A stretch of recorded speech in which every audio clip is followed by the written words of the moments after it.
श्री रामचरितमानस के बाल कांड का 43 का जो सबसे अनुपम चीज है यही है कि भगवान शिव और राम एक दूसरे की विरोधी नहीं बल्कि एक दूसरे के प्रेमी हैं। शिव हमेशा राम राम जपते रहते हैं और राम हमेशा शिव शिव जपते रहते हैं। ये एक दूसरे के प्रेमी हैं, विश्वासी हैं, एक दूसरे पर कोई संशय नहीं करते रहते हैं। इसीलिए परिवार में कभी हम सबों को संशय नहीं करनी चाहिए, हमेशा विश्वास रखनी चाहिए। और अगर बड़े कुछ कह रहे हैं तो उनके ऊपर ध्यान देना चाहिए, क्योंकि हम लोग जो भी कर्तव्य करते हैं उसमें भगवान शिव का, राम का सहयोग रहता है। क्योंकि हम लोग यहाँ पे कुछ न कुछ ऐसे कर्म करने के लिए आए हैं जो प्रभु की कृपा है।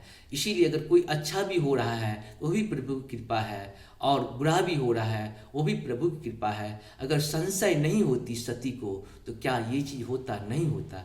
जय हो श्री हरि, जय हो श्री हरि, जय हो श्री हरि।